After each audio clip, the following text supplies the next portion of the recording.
Hi, welcome back to this channel. Should you not listen to the Chapter 3 Part 2, I would suggest you to listen to it first. You can find the video in my playlist. Without further ado, shall we start? Let's enjoy yourself with the book, A Study of History by Arnold J. Toynbee. Chapter 3 Part 3, An Analysis of Growth, Society and the Individual.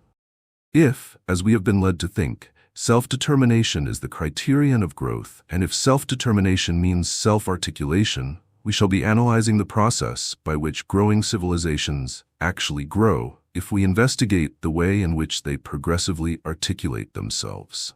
In a general way, it is evident that a society in process of civilization articulates itself through the individuals who belong to it, or to whom it belongs. We can express the relation between the society and the individual indifferently by either of these formulae, contradictory though they are. And this ambiguity seems to show that both formulae are inadequate and that, before setting out on our new inquiry, we shall have to consider what is the relation in which societies and individuals stand to each other. This is, of course, one of the stock questions of sociology, and there are two stock answers to it.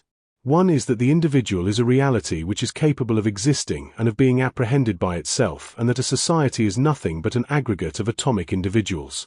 The other is that the reality is the society, that a society is a perfect and intelligible whole, while the individual is simply a part of this whole which cannot exist or be conceived as existing in any other capacity or setting. We shall find that neither of these views will bear examination. The classic picture of an imaginary atomic individual is the Homeric description of the Cyclops, quoted by Plato for the same purpose as ours in quoting it now. Mootless are they and lawless. On the peaks of mountains high they dwell, in hollow caves, where each his own law deals to wife and child in sovereign disregard of all his peers. It is significant that this atomic way of life is ascribed to no ordinary human beings, and in fact no human beings have ever lived Cyclops fashion, for man is essentially a social animal inasmuch as social life is a condition which the evolution of man out of subman presupposes and without which that evolution could not conceivably have taken shape. What, then, of the alternative answer which treats man as simply a part of a social whole? There are communities, such as those of bees and ants, where, though no continuity of substance exists between the members, yet all work for the whole and not for themselves, and each is doomed to death if separated from the society of the rest. There are colonies such as those of corals or of hydroid polyps where a number of animals, each of which by itself would unhesitatingly be called an individual, are found to be organically connected so that the living substance of one is continuous with that of all the rest. Which is the individual now? Histology then takes up the tale and shows that the majority of animals, including man, our primal type of individuality, are built up of a number of units, the so-called cells. Some of these have considerable independence, and it is soon forced upon us that they stand in much the same general relation to the whole mass as do the individuals of a colony of coral polyps, or better of Siphonophora, to the whole colony. This conclusion becomes strengthened when we find that there exist a great number of free-living animals, the protozoa, including all the simplest forms known, which correspond in all essentials, save their separate and independent existence, with the units building up the body of man. In a sense, the whole organic world constitutes a single great individual, vague and badly coordinated, it is true, but nonetheless a continuing whole with interdependent parts. If some accident were to remove all the green plants, or all the bacteria, the rest of life would be unable to exist. Do these observations of organic nature hold good for mankind? Is the individual human being so far from possessing a cyclopean independence that he is actually no more than a cell in the body social, or, on a wider view, a cellule in the vaster body of a single great individual, which is constituted by the whole organic world? The well-known original frontispiece to Hobbes's Leviathan pictures the human body social as an organism built up out of a host of Anaxagorean Homo eomiri which are individual human beings, as though the social contract could have the magical effect of degrading a cyclops into a cell.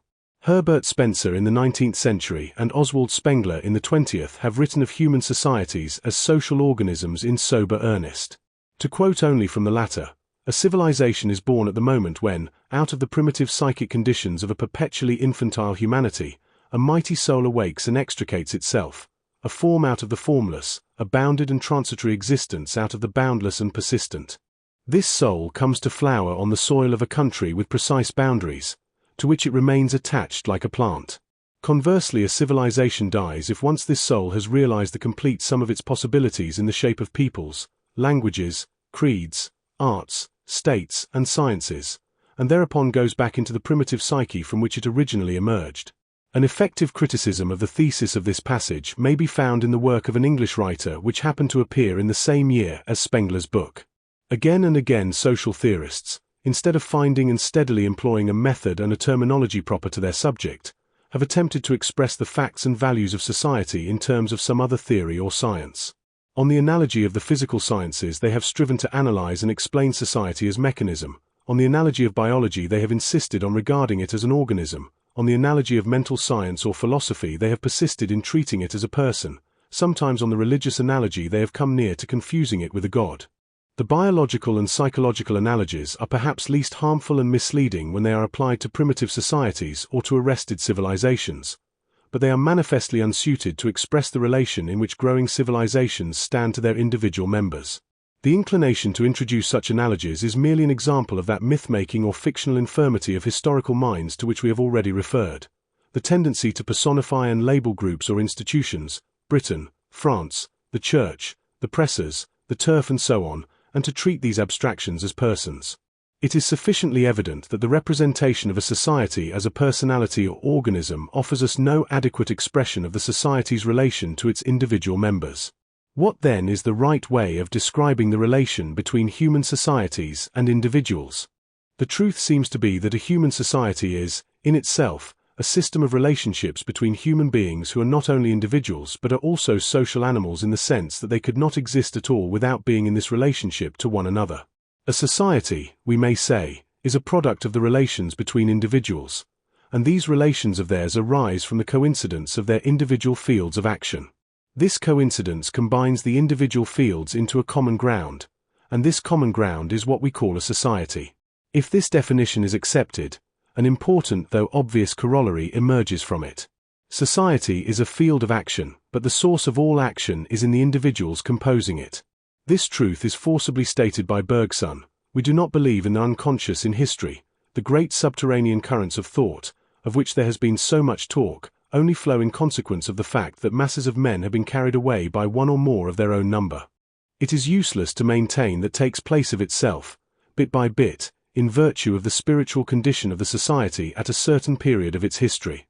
It is really a leap forward which is only taken when the society has made up its mind to try an experiment. This means that the society must have allowed itself to be convinced, or at any rate allowed itself to be shaken, and the shake is always given by somebody. These individuals who set going the process of growth in the societies to which they belong are more than mere men. They can work what to men seem miracles because they themselves are superhuman in a literal and no mere metaphorical sense. In giving to man the moral confirmation which he required to be a social animal, nature has probably done all that she was able to do for the human species. But, just as men of genius have been found to push back the bounds of the human intelligence, so there have arisen privileged souls who have felt themselves related to all souls, and who, instead of remaining within the limits of their group and keeping to the solidarity which has been established by nature, have addressed themselves to humanity in general in an hand of love. The apparition of each of these souls has been like the creation of a new species composed of one unique individual. The new specific character of these rare and superhuman souls that break the vicious circle of primitive human social life and resume the work of creation may be described as personality. It is through the inward development of personality that individual human beings are able to perform those creative acts, in the outward field of action, that cause the growths of human societies. For Bergson, it is the mystics who are the superhuman creators par excellence, and he finds the essence of the creative act in the supreme moment of the mystical experience. To pursue his analysis in his own words, the soul of the great mystic does not come to a halt at the ecstasy as though that were the goal of a journey. The ecstasy may indeed be called a state of repose, but it is the repose of a locomotive standing in a station under steam pressure, with its movement continuing as a stationary throbbing while it waits for the moment to make a new leap forward. The great mystic has felt the truth flow into him from its source like a force in action. His desire is with God's help to complete the creation of the human species. The mystic's direction is the very direction of the elan of life. It is that elan itself, communicated in its entirety to privileged human beings whose desire it is thereafter to set the imprint of it upon the whole of mankind and, by a contradiction of which they are aware, to convert a species, which is essentially a created thing, into creative effort. To make a movement out of something which, by definition, is a halt. This contradiction is the crux of the dynamic social relation which arises between human beings upon the emergence of mystically inspired personalities. The creative personality is impelled to transfigure his fellow men into fellow creators by recreating them in his own image. The creative mutation which has taken place in the microcosm of the mystic requires an adaptative modification in the macrocosm before it can become either complete or secure. But ex hypothesi, the macrocosm of the transfigured personality is also the macrocosm of his untransfigured fellow men, and his effort to transform the macrocosm in consonance with the change in himself will be resisted by their inertia, which will tend to keep the macrocosm in harmony with their unaltered selves by keeping it just as it is. This social situation presents a dilemma. If the creative genius fails to bring about in his milieu the mutation which he has achieved in himself, his creativeness will be fatal to him. He will have put himself out of gear with his field of action. And in losing the power of action he will lose the will to live, even if his former fellows do not harry him to death, as abnormal members of the swarm or hive or herd or pack are harried to death by the rank and file in the static social life of gregarious animals or insects. On the other hand, if our genius does succeed in overcoming the inertia or active hostility of his former fellows and does triumphantly transform his social milieu into a new order in harmony with his transfigured self, he thereby makes life intolerable for men and women of common clay unless they can succeed in adapting their own selves, in turn, to the new social milieu that has been imposed on them by the triumphant genius's masterfully creative will. This is the meaning of a saying attributed to Jesus in the Gospels: "Think not that I am come to send peace on earth. I came not to send peace but a sword. For I am come to set a man at variance against his father, and the daughter against her mother, and the daughter-in-law against her mother-in-law. And a man's foes shall be they of his own household." How is it possible for social equilibrium to be restored when once the disturbing thrust of genius has made itself felt? The simplest solution would be that uniform thrusts, uniform alike in vigor and in direction, should be made by each and every member of society independently. In such a case there would be growth without a trace of strain or tension. But, it need hardly be said, such 100% responses to the call for creative genius do not in fact occur. History is, no doubt, full of examples of the fact that, when an idea, religious or scientific, is, as we say, in the air, it will take form in the minds of several inspired persons independently and almost simultaneously. But even in the most striking of such cases, the plurality of independently and simultaneously inspired minds is to be counted in single figures as against the thousands or millions unresponsive to the call. The truth seems to be that the intrinsic uniqueness and individuality of any act of creation is never counteracted to more than a trifling extent by the tendency towards uniformity which arises from the fact that every individual is a potential creator and that all these individuals are living in the same atmosphere. So that the creator, when he arises, always finds himself overwhelmingly outnumbered by the inert uncreative mass, even when he has the good fortune to enjoy the companionship of a few kindred spirits. All acts of social creation are the work either of individual creators or, at most, of creative minorities, and at each successive advance the great majority of the members of the society are left behind. If we glance at the great religious organizations extant in the world today, Christian, Islamic and Hindu, we shall find that the great bulk of their nominal adherents, however exalted the creeds to which they profess lip service, still live in a mental atmosphere which, so far as religion is concerned, is not far removed from a simple paganism. It is the same with the recent achievements of our material civilization.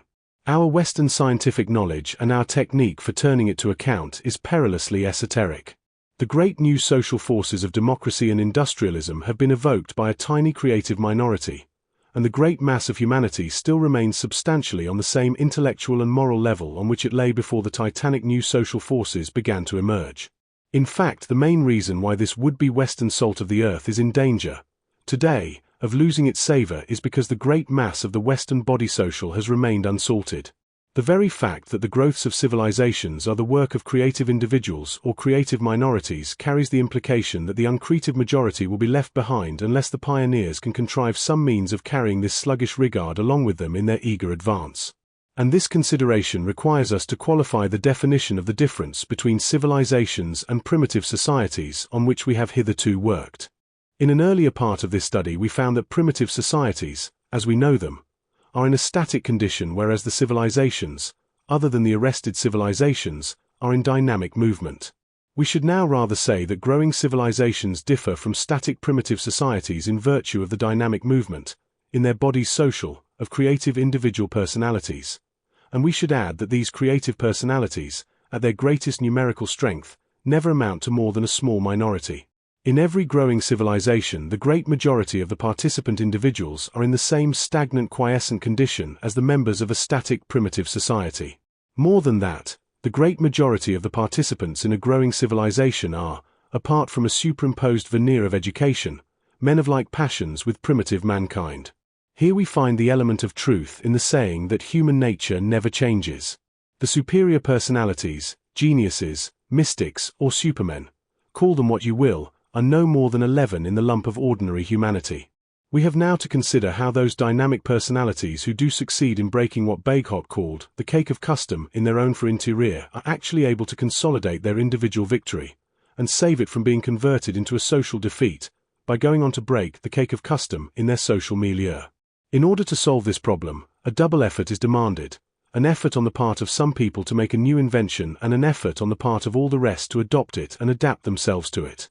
A society can be called a civilization as soon as these acts of initiative and this attitude of docility are both found in it together. As a matter of fact, the second condition is more difficult to secure than the first. The indispensable factor which has not been at the command of the uncivilized societies is in all probability not the superior personality. The missing factor is more likely to have been the opportunity for individuals of this stamp to display their superiority and the disposition in other individuals to follow their lead. The problem of securing that the uncreative majority shall in fact follow the creative minority's lead appears to have two solutions, the one practical and the other ideal. The one is by way of drill. The other is by mysticism. The first method inculcates a morality consisting of impersonal habits. The second induces imitation of another personality, and even a spiritual union, a more or less complete identification with it. The direct kindling of creative energy from soul to soul is no doubt the ideal way, but to rely upon it exclusively is a counsel of perfection. The problem of bringing the uncreative rank and file into line with the creative pioneers cannot be solved in practice, on the social scale, without bringing into play the faculty of sheer mimesis, one of the less exalted faculties of human nature, which has more in it of drill than of inspiration. To bring mimesis into play is indispensable for the purpose in hand because mimesis, at any rate, is one of the ordinary faculties of primitive man.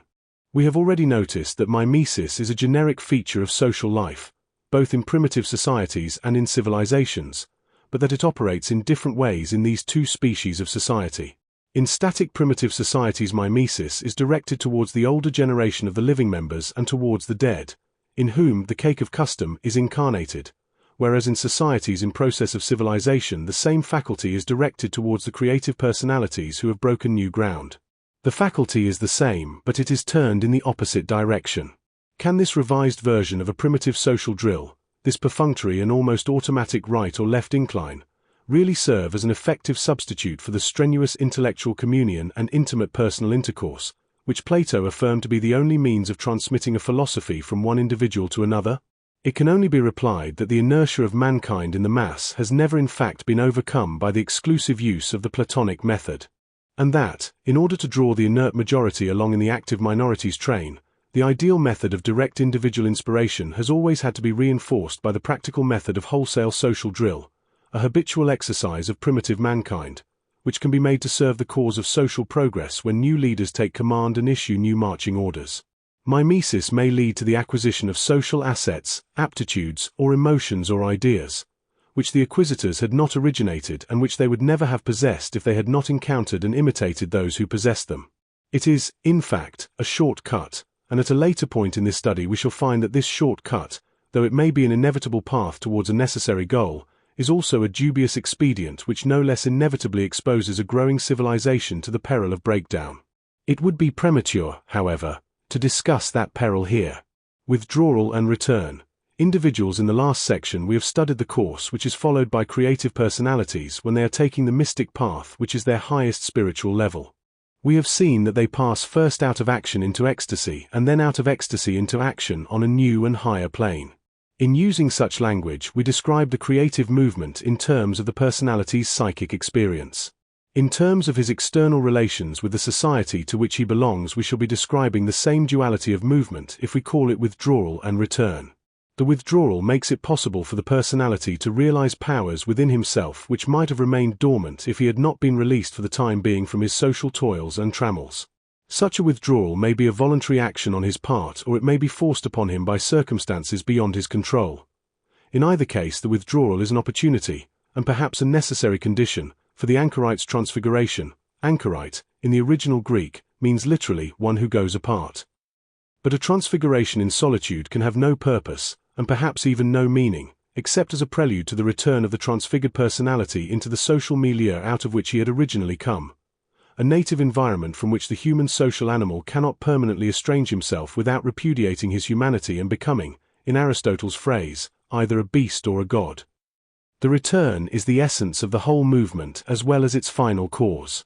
This is apparent in the Syriac myth of Moses' solitary ascent of Mount Sinai. Moses ascends the mountain in order to commune with Yahweh at Yahweh's call, and the call is to Moses alone, while the rest of the children of Israel are charged to keep their distance. Yet Yahweh's whole purpose in calling Moses up is to send him down again as the bearer of a new law which Moses is to communicate to the rest of the people because they are incapable of coming up and receiving the communication themselves. And Moses went up unto God. And the Lord called unto him out of the mountain, saying, Thus shalt thou say to the house of Jacob and tell the children of Israel. And he gave unto Moses, when he had made an end of communing with him upon Mount Sinai, 2 tables of testimony, written with the finger of God.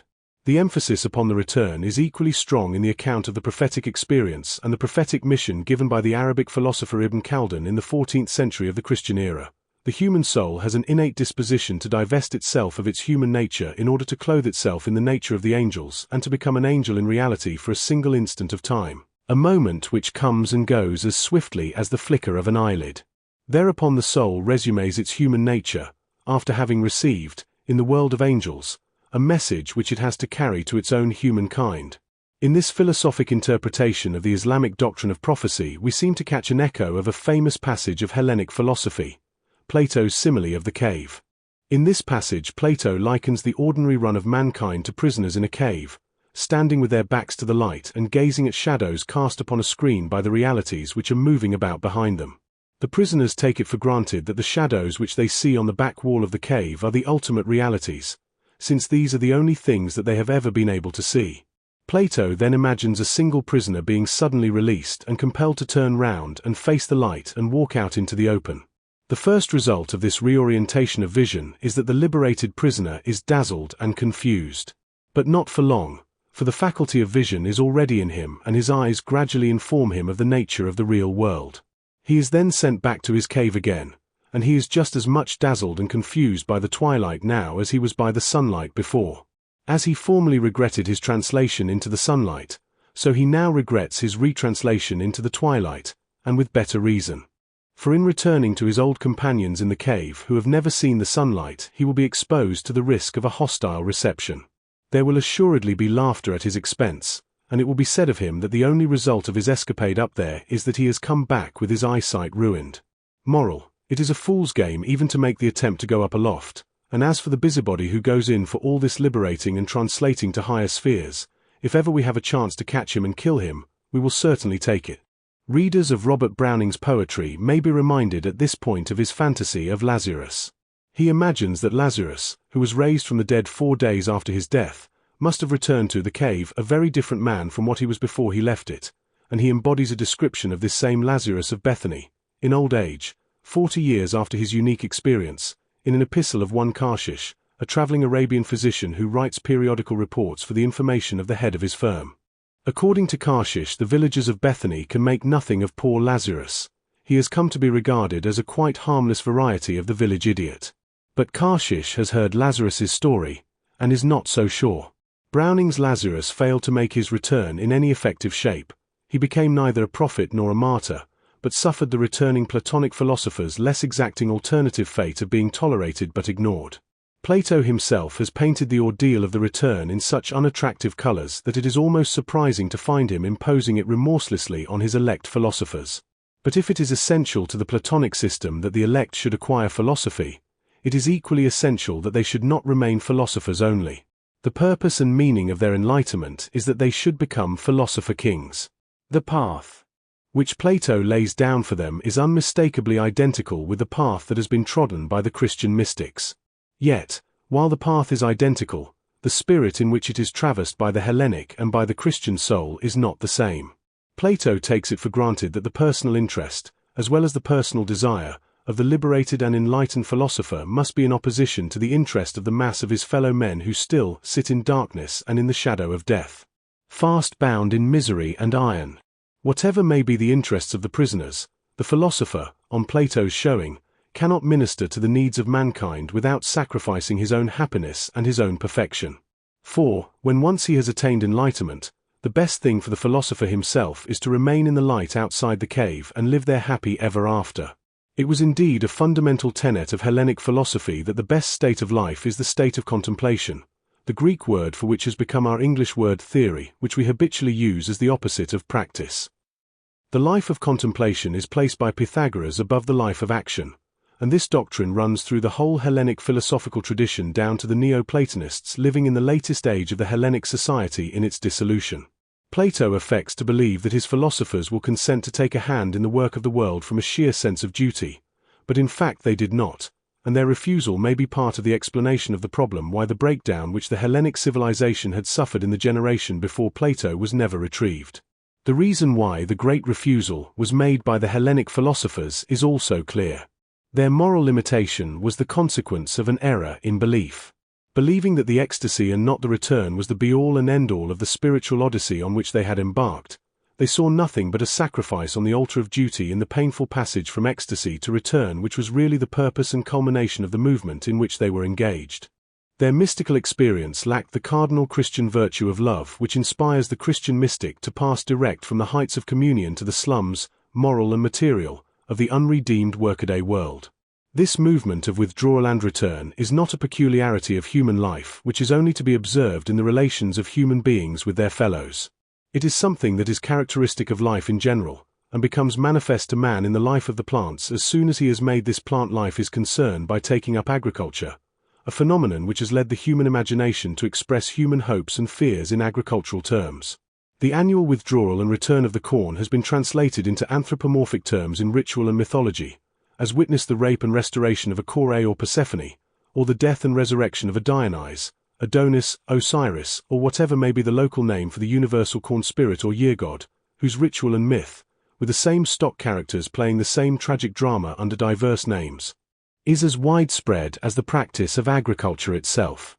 Similarly, the human imagination has found an allegory of human life in the phenomena of withdrawal and return apparent in the life of plants, and in terms of this allegory it has wrestled with the problem of death, a problem which begins to torment human minds from the moment when, in growing civilizations, the higher personalities begin to disengage themselves from the mass of mankind. Some men will say, "How are the dead raised up? And with what body do they come?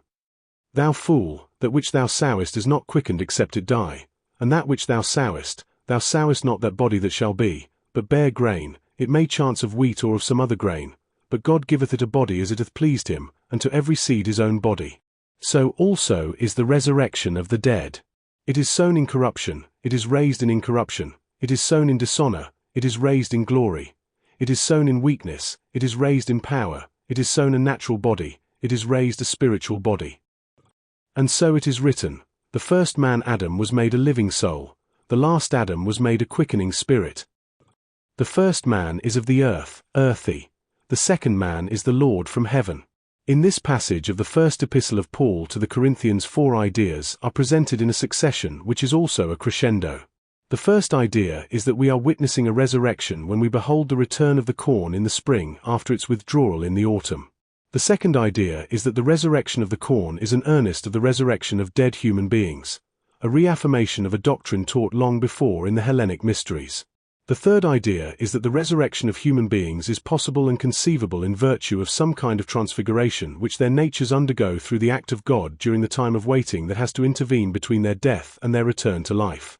The earnest of this transfiguration of dead human beings is the manifest transfiguration of seeds into flowers and fruits. This change in human nature is to be a change in the direction of greater endurance, beauty, power, and spirituality. The fourth idea in the passage is the last and most sublime. In the concept of the first and second man, the problem of death is forgotten, and the concern for the resurrection of the individual human being is momentarily transcended. In the advent of the second man, who is the Lord from heaven, Paul hails the creation of a new species composed of one unique individual, the Agitot Dei, whose mission it is to raise the rest of mankind to a superhuman level by inspiring his fellow men with his own inspiration from God. Thus the same motif of withdrawal and transfiguration leading up to a return in glory and power can be discerned in the spiritual experience of mysticism and in the physical life of the vegetable world and in human speculations on death and immortality and in the creation of a higher out of a lower species. This is evidently a theme of cosmic range, and it has furnished one of the primordial images of mythology, which is an intuitive form of apprehending and expressing universal truths. One mythical variant of the motif is the story of the foundling. A babe born to a royal heritage is cast away in infancy, sometimes by his own father or grandfather, who is warned by a dream or an oracle that the child is destined to supplant him, sometimes by a usurper, who has supplanted the babe's father and fears lest the babe should grow up to avenge him, and sometimes by friendly hands that are concerned to save the babe from the villain's murderous designs. In the next stage of the story, the infant castaway is miraculously saved alive, and in the third and last chapter, the child of destiny, now grown to manhood and wrought to a heroic temper by the hardships through which he has passed, returns in power and glory to enter into his kingdom. In the story of Jesus, the withdrawal and return motif perpetually recurs. Jesus is the babe born to a royal heritage, a scion of David or a son of God himself, who is cast away in infancy. He comes down from heaven to be born on earth. He is born in David's own city of Bethlehem, yet finds no room in the inn and has to be laid in a manger, like Moses in his ark or Perseus in his chest. In the stable he is watched over by friendly animals, as Romulus is watched over by a wolf and Cyrus by a hound. He also receives the ministrations of shepherds, and is reared by a foster father of humble birth, like Romulus and Cyrus and Oedipus. Thereafter he is saved from Herod's murderous design by being taken away privily to Egypt, as Moses is saved from Pharaoh's murderous design by being hidden in the bulrushes, and as Jason is placed beyond the reach of King Pelias by being hidden in the fastnesses of Mount Pelion. And then at the end of the story Jesus returns, as the other heroes return, to enter into his kingdom. He enters into the kingdom of Judah when, riding into Jerusalem, he is hailed by the multitudes as the Son of David. He enters into the kingdom of heaven in the Ascension. In all this the story of Jesus conforms to the common pattern of the tale of the foundling babe, but in the Gospels the underlying motif of withdrawal and return presents itself in other shapes as well. It is present in each one of the successive spiritual experiences in which the divinity of Jesus is progressively revealed. When Jesus becomes conscious of his mission, upon his baptism by John, he withdraws into the wilderness for 40 days and returns from his temptation there in the power of the Spirit. Thereafter, when Jesus realizes that his mission is to lead to his death, he withdraws again into the high mountain apart, which is the scene of his transfiguration, and returns from this experience resigned and resolved to die. Thereafter, again, when he duly suffers the death of mortal man in the crucifixion, he descends into the tomb in order to rise immortal in the resurrection. And last of all, in the Ascension, he withdraws from earth to heaven in order to come again with glory to judge both the quick and the dead, whose kingdom shall have no end. These crucial recurrences of the withdrawal and return motif in the story of Jesus likewise have their parallels. The withdrawal into the wilderness reproduces Moses' flight into Midian. The transfiguration on a high mountain apart reproduces Moses' transfiguration on Mount Sinai. The death and resurrection of a divine being is anticipated in the Hellenic mysteries. The tremendous figure which is to appear and dominate the scene, at the catastrophe which is to bring to an end the present mundane order, is anticipated in the Zoroastrian mythology in the figure of the Savior and in the Jewish mythology in the figures of the Messiah and the Son of Man. There is, however, one feature of the Christian mythology which seems to have no precedent, and that is the interpretation of the future coming of the Savior or Messiah as the future return to earth of an historical figure who had already lived on earth as a human being. In this flash of intuition, the timeless past of the foundling myth and the timeless present of the agrarian ritual are translated into the historical striving of mankind to reach the goal of human endeavor. In the concept of the second coming, the motif of withdrawal and return attains its deepest spiritual meaning.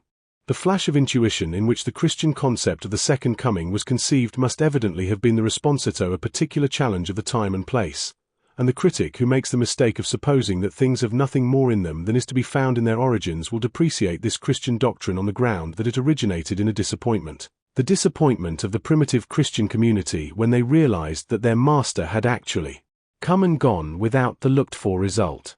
He had been put to death, and, as far as could be seen, his death had left his followers without prospects. If they were to find heart to carry on their master's mission, they must draw the sting of failure from their master's career by projecting this career from the past into the future. They must preach that he was to come again in power and glory. It is, indeed, true that this doctrine of a second coming has since been adopted by other communities that have been in the same disappointed or frustrated state of mind. In the myth of the second coming of Arthur, for example, the vanquished Britons consoled themselves for the failure of the historic Arthur to avert the ultimate victory of the English barbarian invaders. In the myth of the second coming of the Emperor Frederick Barbarossa 1152–90, the Germans of the later Middle Ages consoled themselves for their failure to maintain their hegemony over Western Christendom. To the southwest of the green plain that girdles in the rock of Salzburg, the gigantic mass of the Untersberg frowns over the road which winds up a long defile to the glen and lake of Berchtesgaden. There, far up among its limestone crags, in a spot scarcely accessible to human foot, the peasants of the valley point out to the traveller the black mouth of a cavern and tell him that, within, Barbarossa lies amid his knights in an enchanted sleep, waiting the hour when the ravens shall cease to hover round the peak and the pear tree blossom in the valley, to descend with his crusaders and bring back to Germany the golden age of peace and strength and unity. Similarly, the Shiite community in the Muslim world, when they had lost their battle and become a persecuted sect, conceived the idea that the 12th Imam had not died but had disappeared into a cave from which he continued to provide spiritual and temporal guidance for his people, and that one day he would reappear as the promised Mahdi and bring the long reign of tyranny to an end. But if we turn our attention again to the doctrine of the second coming in its classic Christian exposition, we shall see that it is really a mythological projection into the future, in physical imagery, of the spiritual return in which the apostles' vanquished master reasserted his presence in the apostles' hearts, when the apostles took heart of grace to execute, in spite of the master's physical departure, that audacious mission which the master had once laid upon them. This creative revival of the apostles' courage and faith, after a moment of disillusionment and despair, is described in the Acts, again in mythological language, in the image of the descent of the Holy Ghost on the day of Pentecost. After this attempt to grasp what withdrawal and return really means, we are in a better position to take an empirical survey of its working in human history through the interaction of creative personalities and creative minorities with their fellow human beings. There are famous historical examples of the movement in many different walks of life. We shall encounter it in the lives of mystics and saints and statesmen and soldiers and historians and philosophers and poets, as well as in the histories of nations and states and churches. Walter Bagehot expressed the truth we are seeking to establish when he wrote, "All the great nations have been prepared in privacy and in secret. They have been composed far away from all distraction." We will now pass rapidly in review a diversity of examples, beginning with creative individuals. Saint Paul of Tarsus was born into Jewry in a generation when the impact of Hellenism upon the Syriac society was presenting a challenge which could not be evaded. In the first phase of his career he persecuted the Jewish followers of Jesus who were guilty, in Jewish zealot eyes, of making a breach in the Jewish community's ranks. In the latter part of his career he turned his energies in an entirely different direction, preaching a new dispensation where there is neither Greek nor Jew, circumcision nor uncircumcision, barbarian, Scythian, bond nor free, and preaching this reconciliation in the name of the sect which he had formerly persecuted. This last chapter was the creative chapter of Paul's career. The first chapter was a false start, and between the two chapters a great gulf was fixed. After his sudden enlightenment on the road to Damascus, Paul conferred not with flesh and blood, but went into the desert of Arabia. Not until 3 years later did he visit Jerusalem and meet the original apostles with a view to resuming practical activity. Saint Benedict, the life of Benedict of Nursia, was contemporary with the death throes of the Hellenic society. Sent as a child from his Umbrian home to Rome in order to receive the traditional upper-class education in the humanities, he revolted from the life of the capital and withdrew into the wilderness at this early age. For 3 years he lived in utter solitude, but the turning point of his career was his return to social life upon reaching manhood, when he consented to become the head of a monastic community, first in the valley of Subiaco and afterwards on Monte Cassino. In this last creative chapter of his career the saint improvised a new education to take the place of the obsolete system that he himself had rejected as a child, and the Benedictine community on Monte Cassino became the mother of monasteries which increased and multiplied until they had spread the Benedictine rule to the uttermost parts of the West. Indeed, this rule was one of the main foundations of the new social structure which was eventually raised in Western Christendom on the ruins of the ancient Hellenic order. One of the most important features in Benedict's rule was the prescription of manual labor. For this meant, first and foremost, agricultural labor in the fields. The Benedictine movement was, on the economic plane, an agricultural revival, the first successful revival of agriculture in Italy since the destruction of the Italian peasant economy in the Hannibalic War. The Benedictine rule achieved what had never been achieved by the Gracchan agrarian laws or the imperial alimenta, because it worked, not, as state action works, from above downwards, but from below upwards, by evoking the individual's initiative through enlisting his religious enthusiasm. By virtue of this spiritual elan, the Benedictine order not only turned the tide of economic life in Italy, it also performed in medieval Transalpine Europe that strenuous pioneer work of clearing forests, draining marshes, and creating fields and pastures which was performed in North America by the French and British backwoodsmen. Saint Gregory the Great, some 30 years after the death of Benedict, Gregory, holding the office of Prefectus Urbi in Rome, found himself faced with an impossible task. The city of Rome in AD 573 W. S in much the same predicament as the city of Vienna in 1920. A great city, which had become what it was in virtue of having been for centuries the capital of a great empire, now suddenly found itself cut off from its former provinces, deprived of its historic functions and thrown back on its own resources. In the year of Gregory's prefecture, the Ager Romanus was restricted approximately to the area which it had occupied some 9 centuries back, before the Romans had embarked on their struggle with the Samnites for the mastery of Italy. But the territory which had then to support a little market town had now to support a vast parasitic capital. The impotence of the old order to deal with the new state of affairs must have been borne in upon the mind of a Roman magnate who held the Prefectura Urbis at this time, and this painful experience would fully account for Gregory's complete withdrawal from the secular world 2 years later. His withdrawal, like Paul's, was of 3 years' duration, and at the end of that period he was planning to undertake in person the mission that he afterwards undertook by proxy, for the conversion of the heathen English, when he was recalled to Rome by the Pope. Here, in various ecclesiastical offices and finally on the papal throne itself 590 to 604, he accomplished 3 great tasks. He reorganized the administration of the estates of the Roman Church in Italy and overseas. He negotiated a settlement between the imperial authorities in Italy and the Lombard invaders, and he laid the foundations of a new empire for Rome in the place of her old empire which now lay in ruins, a new Roman Empire, established by missionary zeal and not by military force, which was eventually to conquer new worlds whose soil the legions had never trodden and whose very existence had never been suspected by the Scipios and Caesars. The Buddha Siddhartha Gautama, the Buddha, was born into the Indie world in its time of troubles. He lived to see his native city-state Kapilavastu sacked and his Sakyan kinsmen massacred. The small aristocratic republics of the early Indie world, of which the Sakyan community was one, appear to have been succumbing in Gautama's generation to rising autocratic monarchies built on a larger scale. Gautama was born a Sakya aristocrat at a moment when the aristocratic order was being challenged by new social forces. Gautama's personal retort to this challenge was to renounce a world which was becoming inhospitable to aristocrats of his ancestral kind. For 7 years he sought enlightenment through ever-increasing asceticism. It was not until he had taken the first step towards returning to the world by breaking his fast that the light broke in upon him. And then, after he had attained the light for himself, he spent the rest of his life in imparting it to his fellow human beings. In order to impart it effectively, he allowed a company of disciples to gather round him and thus became the center and head of a fraternity. Muhammad was born into the Arabian external proletariat of the Roman Empire in an age when the relations between the empire and Arabia were coming to a crisis. At the turn of the 6th and 7th centuries of the Christian era, the saturation point had been reached in the impregnation of Arabia with cultural influences from the empire. Some reaction from Arabia, in the form of a counter-discharge of energy, was bound to ensue. It was the career of Muhammad that decided the form that this reaction was to take, and a movement of withdrawal and return was the prelude to each of the 2 crucial new departures upon which Muhammad's life history hinges.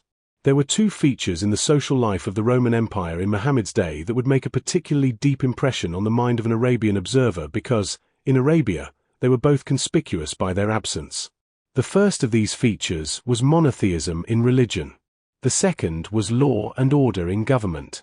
Muhammad's life work consisted in translating each of these elements in the social fabric of Rum into an Arabian vernacular version and incorporating both his Arabianized monotheism and his Arabianized imperium into a single master institution, the all-embracing institution of Islam, to which he succeeded in imparting such titanic driving force that the new dispensation, which had been designed by its author to meet the needs of the barbarians of Arabia, burst the bounds of the peninsula and captivated the entire Syriac world from the shores of the Atlantic to the coasts of the Eurasian steppe.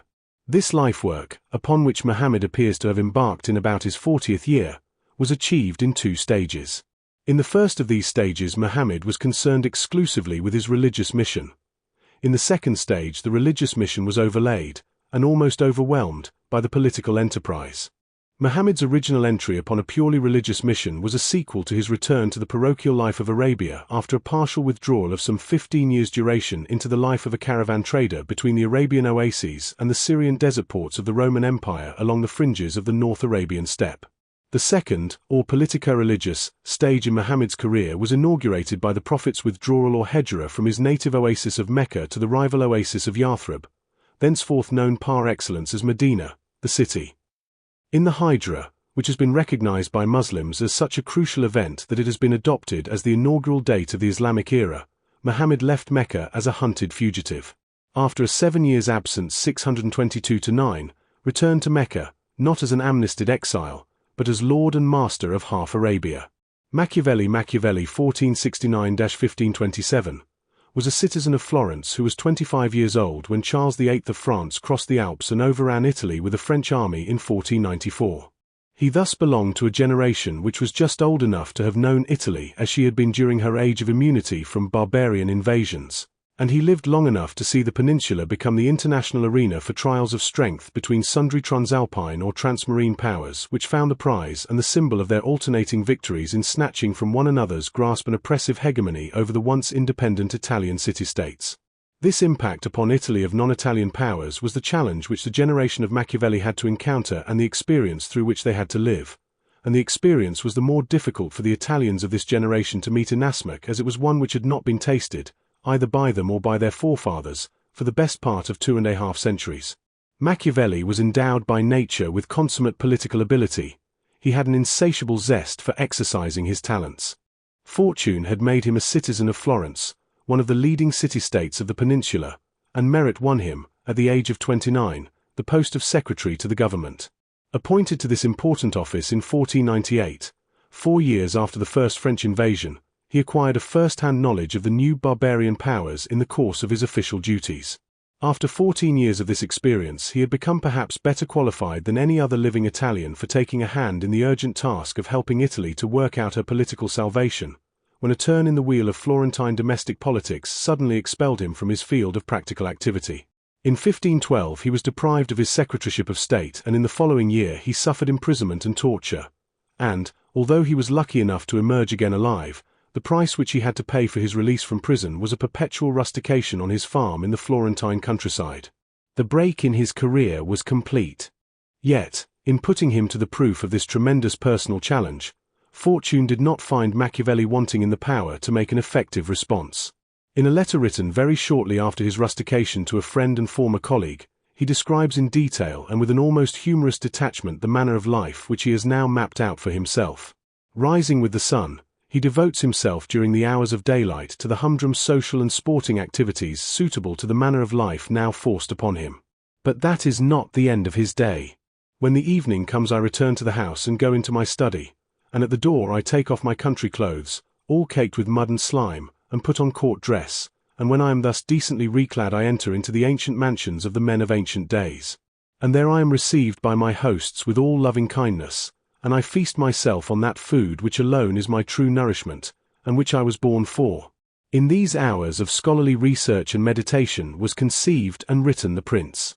And the concluding chapter of the famous treatise, which is an exhortation to liberate Italy from the barbarians, reveals the intention that Machiavelli had in mind when he took up his pen to write.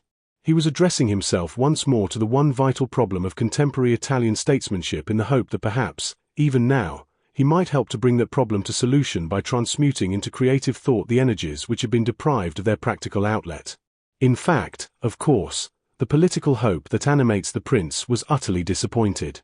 The book failed to achieve its author's immediate aim, but this is not to say that the prince was a failure, for the pursuit of practical politics by literary means was not the essence of the business which Machiavelli was going about when, evening after evening in his remote farmhouse, he entered into the mansions of the men of ancient days.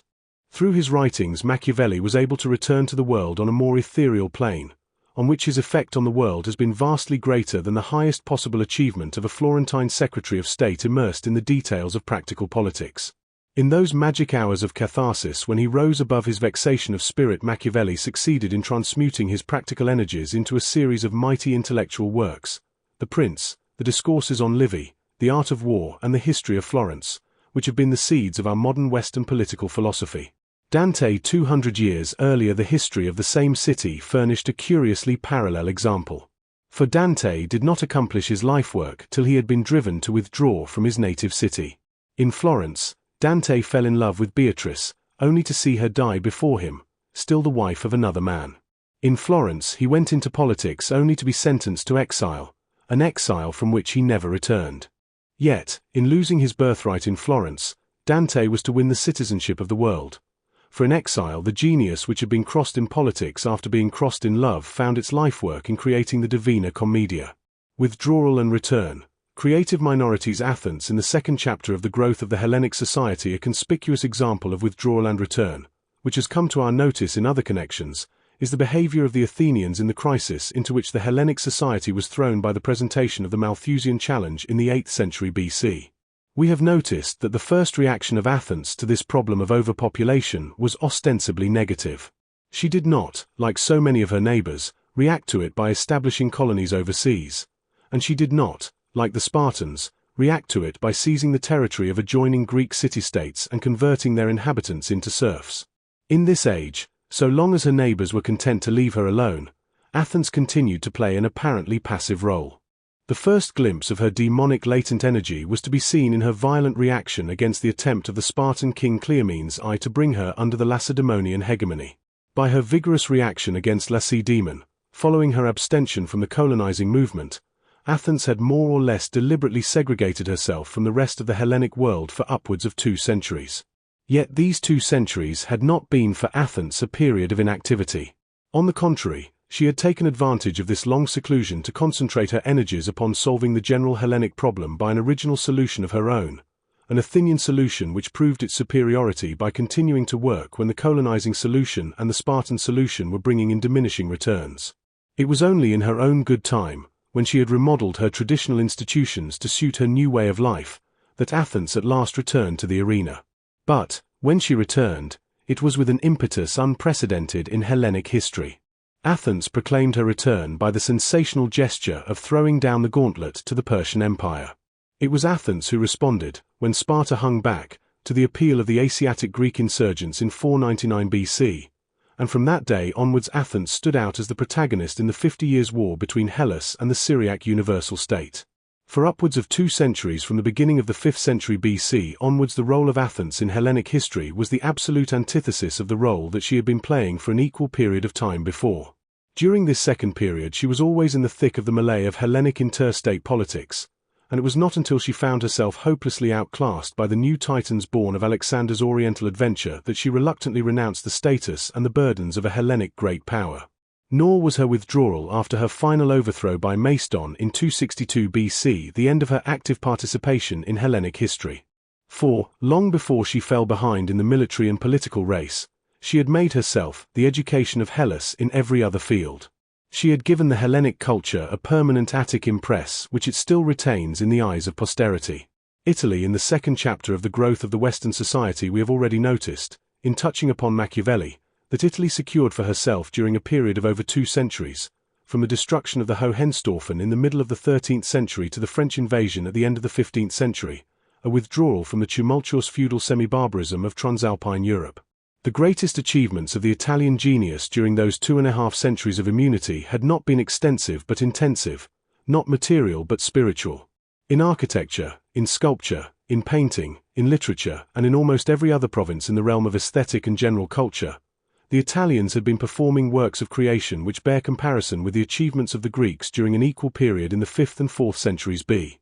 See, indeed, the Italians sought inspiration from this ancient Greek genius by evoking the ghost of the extinct Hellenic culture, looking back to the Greek achievement as something absolute, standard, and classic, to be imitated but not surpassed. And we, following in their footsteps, established a system of classical education which has only recently been giving way before the claims of latter-day technology. In fine, the Italians had used their hard-won immunity from alien domination to create, within their precariously sheltered peninsula, an Italian world in which the level of Western civilization had been raised precociously to such a pitch that the difference in degree became tantamount to a difference in kind. By the close of the 15th century they felt themselves to be so far superior to other Westerners that, half in conceit and half in earnest, they revived the term barbarians to describe the peoples beyond the Alps and across the Tyrrhene Sea. And then these latter-day barbarians began to act in character by showing themselves politically and militarily wiser than the Italian children of light. As the new Italian culture radiated out of the peninsula in all directions, it quickened the cultural growth of the peoples round about, and quickened it first in the grosser elements of culture, such as political organization and military technique, in which the effect of radiation is always most prompt to make itself felt, and when the barbarian had mastered these Italian arts, they were able to apply them on a vastly larger scale than the scale of the Italian city-states. The explanation of the barbarians' success in achieving a scale of organization which the Italians had found to be beyond their powers lies in the fact that the barbarians were applying the lessons learnt from the Italians in far easier circumstances than those that were the Italians' lot. Italian statesmanship was handicapped and barbarian statesmanship facilitated by the operation of one of the regular laws of the balance of power. The balance of power is a system of political dynamics that comes into play whenever a society articulates itself into a number of mutually independent local states. And the Italian society that had differentiated itself from the rest of Western Christendom had at the same time articulated itself in this very way. The movement to extricate Italy from the Holy Roman Empire had been carried through by a host of city-states which were striving, each for itself, to assert a right of local self-determination. Thus the creation of an Italian world apart and the articulation of this world into a multiplicity of states were coeval events. In such a world, the balance of power operates in a general way to keep the average caliber of states low in terms of every criterion for the measurement of political power, in territory, population, and wealth. For any state which threatens to increase its caliber above the prevailing average becomes subject, almost automatically, to pressure from all the other states within reach. And it is one of the laws of the balance of power that this pressure is greatest at the center of the group of states concerned and weakest at the periphery. At the center, any move that any one state makes with a view to its own aggrandizement is jealously watched and adroitly countered by all its neighbors, and the sovereignty over a few square miles becomes a subject for the stubbornest contention. On the periphery, by contrast, competition is relaxed and small efforts will secure great results. The United States can expand unobtrusively from the Atlantic to the Pacific, and Russia can expand from the Baltic to the Pacific, while all the efforts of France or Germany will not suffice to obtain unchallenged possession of Alsace or of Posen. What Russia and the United States are to the old and cramped nation-states of Western Europe today, those communities themselves 400 years ago, a France politically Italianized by Louis XI, a Spain politically Italianized by Ferdinand of Aragon, and an England politically Italianized by the early Tudors, were to such contemporary Italian city-states as Florence, Venice, and Milan. On a comparative view, we can see that the Athenian withdrawal in the 8th, 7th, and 6th centuries B.C. and the Italian withdrawal in the 13th, 14th, and 15th centuries of the Christian era display a strong resemblance to one another. In both cases, the withdrawal, on the political plane, was complete and persistent. In both cases, the self-segregating minority devoted its energies to the task of finding some solution for a problem that confronted the whole society. And in both cases the creative minority returned in the fullness of time, when its work of creation was accomplished, to the society which it had temporarily abandoned, and set its impress upon the whole body social. Moreover, the actual problems which Athens and Italy solved during their withdrawal were much the same.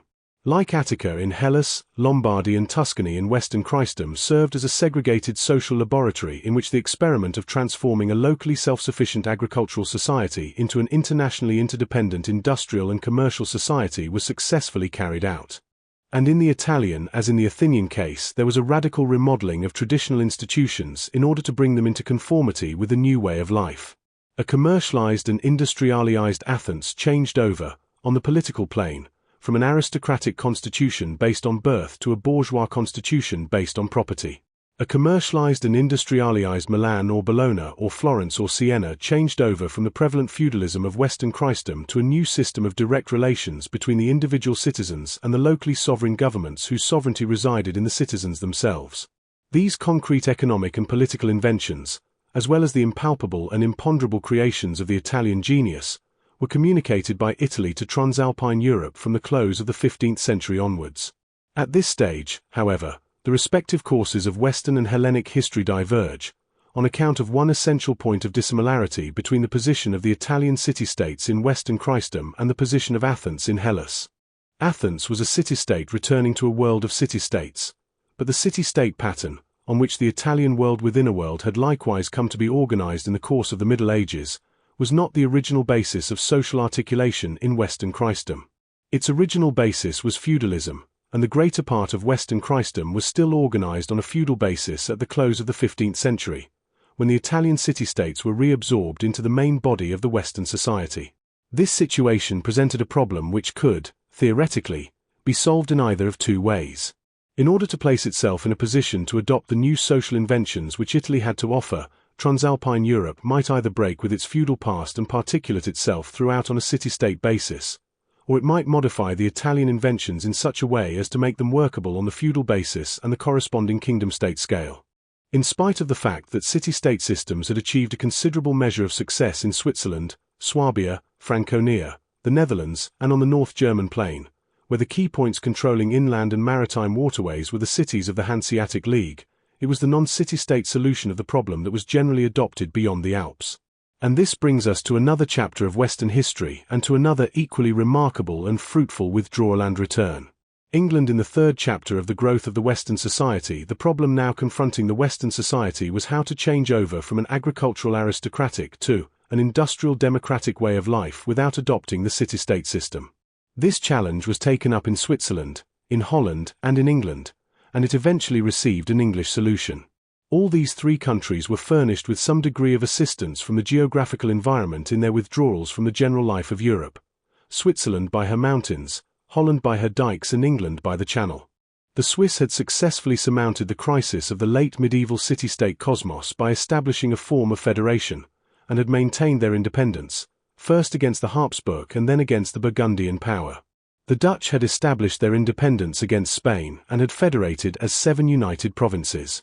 The English had been cured of their ambition to conquer continental dependencies by their ultimate failure in the 100 Years' War and, like the Dutch, they had repelled under Elizabeth the aggression of Catholic Spain. From that time onwards until the War of 1914-18, the avoidance of continental entanglements was accepted, without further question, as one of the fundamental and perpetual aims of British foreign policy. But these three local minorities were not all equally well placed for putting their common policy of withdrawal into effect. The Swiss mountains and the Dutch dikes were less effective barriers than the English Channel. The Dutch never entirely recovered from their wars with Louis XIV, and both Dutch and Swiss were for a time swallowed up in Napoleon's empire.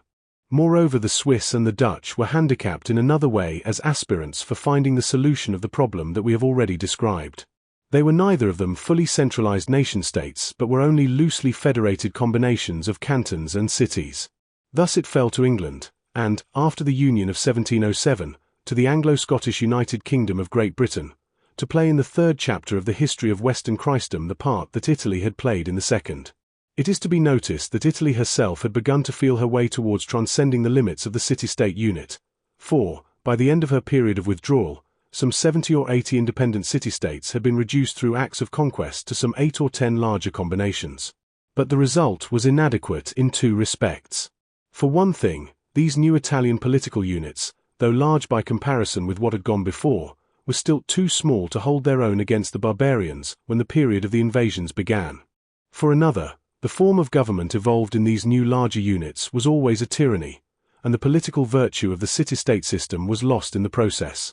It was this latter-day Italian despotic system which, crossing the Alps, was readily adapted to the larger Transalpine political units, by Habsburgs in Spain, by Valois and Bourbons in France, by Habsburgs again in Austria, and eventually by Hohenzollerns in Prussia. But this apparent line of advance proved a blind alley, for without the achievement of some kind of political democracy it was difficult for the Transalpine countries to emulate the prior Italian economic accomplishment, achieved in Italy under the city-state dispensation, of advancing from agriculture to commerce and industry.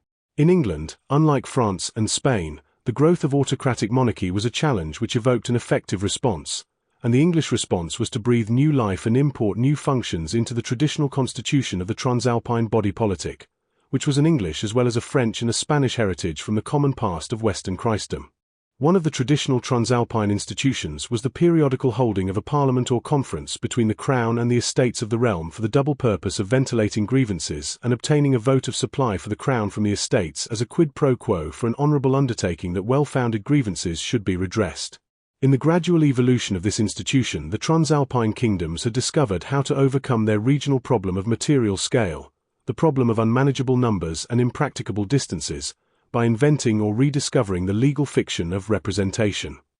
The duty or right of every person concerned in the business done by Parliament to take a personal part in the proceedings, a duty or right self-evident in a city-state, was attenuated in these unwieldy feudal kingdoms into a right to be represented by proxy and a duty on the proxy's part to shoulder the burden of travelling to the place where the Parliament was to be held. This feudal institution of a periodical representative and consultative assembly was well fitted for its original purpose of serving as a liaison between the crown and its subjects. On the other hand, it was originally not at all well fitted for the task to which it was successfully adapted in 17th-century England, the task of taking over the functions of the crown itself and gradually superseding it as the mainspring of political authority. Why was it that the English took up, and met successfully, a challenge with which no other contemporary Transalpine kingdom proved able to cope? The answer to this question will be found in the fact that England, being smaller than the continental feudal kingdoms and possessed of better defined frontiers, achieved far earlier than her neighbours a really national as distinct from a feudal existence. It is no mere paradox to say that the strength of English monarchy in the second, or medieval, chapter of the history of Western Christendom made possible its supersession by parliamentary government in the third chapter. No other country in the second chapter experienced such authoritative and disciplinary control as that exercised by William the Conqueror, the first and second Henrys, and the first and third Edwards. Under these strong rulers, England was welded into a national unity long before anything like it was achieved in France or Spain or Germany. Another factor making for the same result was the predominance of London. In no other Western Transalpine kingdom did one single city so entirely dwarf all others. At the end of the 17th century, when the population of England was still insignificant in comparison with that of France or Germany and less than that of Spain or Italy, London was already in all probability the largest city in Europe. In fact, one may assert that England succeeded in solving the problem of adapting the Italian city-state system to public life on a national scale because, more than any of the other Transalpine nations, she had already achieved, through her small size, her firm frontiers, her strong kings and the predominance of her one great city, something of the compactness and self-consciousness of a city-state writ large. Yet, even when full allowance is made for these favourable conditions, the English achievement of pouring the new wine of Renaissance Italian administrative efficiency into the old bottles of medieval Transalpine parliamentarism, without allowing these old bottles to burst, is a constitutional triumph that can only be regarded as an astonishing tour de force. And this English constitutional tour de force of carrying Parliament across the gulf that divides the criticism of government from its conduct was performed for the Western society by the English creative minority during the first phase of its withdrawal from continental entanglements, a period covering the Elizabethan age and the greater part of the 17th century. When, in response to the challenge from Louis XIV, the English made a partial and temporary return to the continental arena, under the brilliant leadership of Marlborough, the continental peoples began to take notice of what the islanders had been doing. The age of Anglomany, as the French sometimes called it, set in. Montesquieu praised, and misunderstood, the English achievement.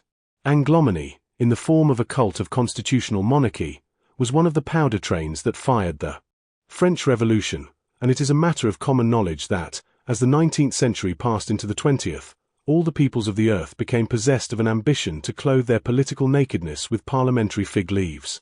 This widespread worship of English political institutions at the latter end of the third chapter of Western history clearly corresponds with the worship of Italian culture at the latter end of the second phase, at the turn of the 15th and 16th centuries, an Italy worship of which the most obvious illustration for Englishmen is the fact that more than three-quarters of Shakespeare's fictional plays are based on Italian tales.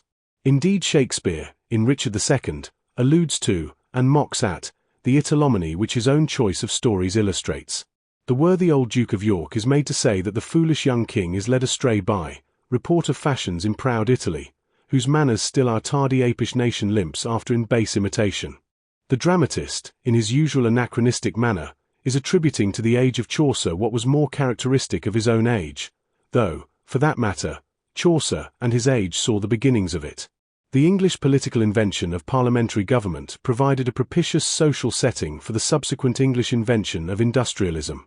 Democracy, in the sense of a system of government in which the executive is responsible to a parliament which is representative of the people, and industrialism, in the sense of a system of machine production by hands, concentrated in factories, are the two master institutions of our age.